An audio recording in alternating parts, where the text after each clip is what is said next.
Hey, welcome back to the channel, guys.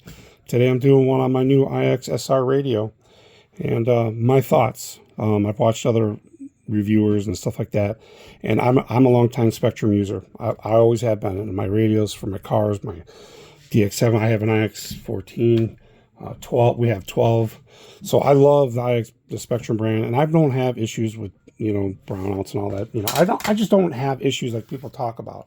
I've been using my DX3 R Pro since it was brand new, and I'm literally retiring it today for my new radio that I got for Christmas. My son and my wife got me this for Christmas, so I'm pretty happy, excited about it. I've already played around with it. It worked with most of my receivers, but not all. So I had to order a bunch of receivers to go for all my cars. But other than that, I'm like so happy with it. So I'm retiring my DX3 Pro, which the way these feel, I skipped the whole generation of the radio, Fly Sky and all that stuff, because I really didn't care, because everything was on Spektrum for me, and I just love the way it feels. The throttle, the steering was always so accurate.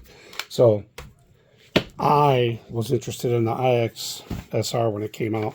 I was not really interested in the previous versions of the smart radios they had, the 5 or whatever. I literally am jumping up from this to this. Excuse me. I'm so excited about it. Yeah, it's an expensive radio, but you know what? It's now or never, and I really didn't want to do the switch to Futaba. My son did the switch. I really didn't want to, and that Futaba is a nice radio, and who knows, maybe it's a better radio, but I like my Spektrum stuff. I like that everything works with all my out-of-box receivers, like my 5T. I got the 5T in the table, and it will work with that. Let me take this off here. So I'm a Spektrum fan, I always have been. So it comes in this nice foam case. Actually, it's decent with the little holder, and you can keep it. You don't even have to buy a holder for it. Anyways, quick open on the bottom. And like I said, I've already set it up. I've already used it. I'll go ahead and turn it on live while it's on. It's got a really nice crisp screen. We'll let it boot up. This is the actual time. Battery is, non-removable. Obviously, you can unmove it with screws. It's got a texture around the whole thing. From my understanding, they did some test molds with resin 3D printing and stuff. So maybe all this is from that. Maybe. I put the bigger grip on it just because I got bigger hands. But I'm not sure I'm going to keep it. But, for now, it feels comfortable. I like the way it feels. The steering seems like it has a really short travel compared to my Pro, but maybe not. Maybe it's the same. But it's loose. It's not real stiff. I like the way it feels. So far, I've only tried it on my CRC 25 and my my associated buggy, the B6 4 whatever.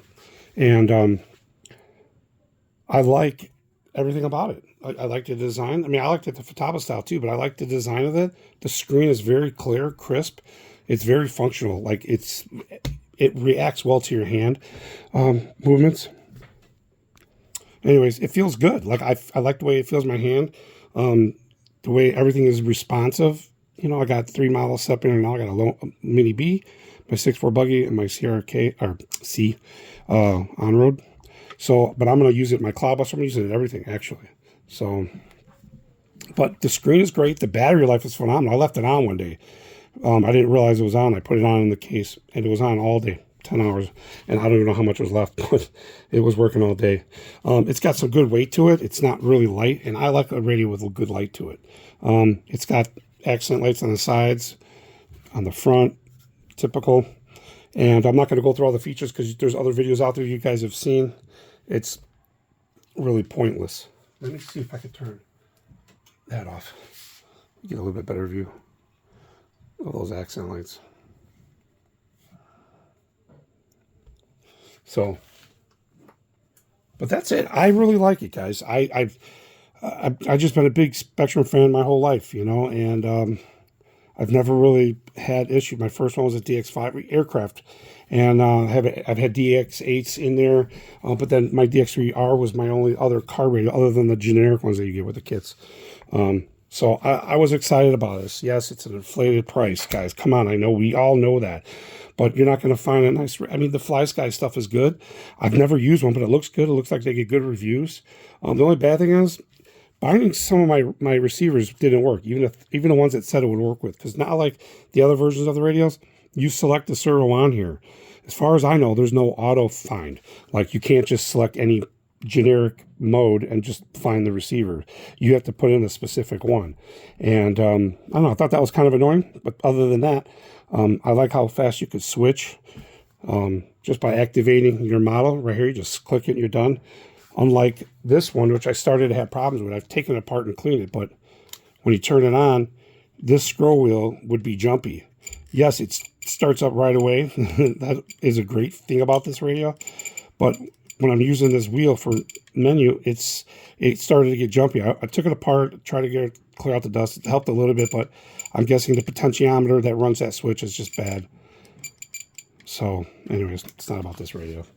So, but I like it. So I'm gonna switch all my receivers that I need to on everything from my Cloudbusters, my micros, my mini Bs, the trucks, the stadium trucks, the JR2s, and my pan cars, and mostly for radio for racing is why I really wanted it, because I'm starting to get serious with my son again, and we run the CRC 25s and well, he's got a B7, but I want to run the B64. So and I wanted a good competitive radio. I wanted to step it up a little bit because that was my basher radio for years.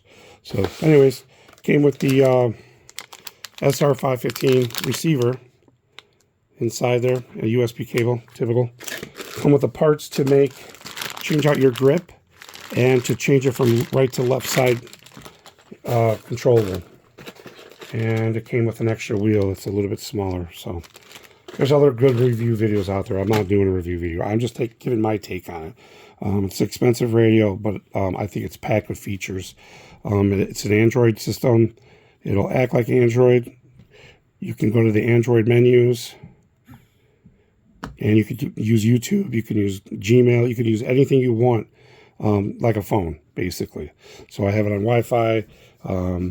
I connect my hotspot on my phone. I could be anywhere. I haven't gone anywhere yet because it's, well, that's what I'll be able to do with it. So I think it's just really neat, I think the quality of the Android system is way better than it used to be. The boot up time, they say, is like a minute. I haven't actually timed it. You saw it turn on. That's real time. But other than that, that's my quick review on this thing. It's not really a review, but just my thoughts on it. I think everything so far I like about it. I can't wait to start using it. So IXSR, my take on it. So thanks for watching, guys. Like, subscribe, hit that notification if you haven't. And I do RC stuff in my video. I do a lot of real car stuff in my video. My channel's been around for a long time. So if you find something that piques your interest, hit that like button, subscribe, something. So anyways, I'm out. Like, subscribe, hit the notification. See you in the next one.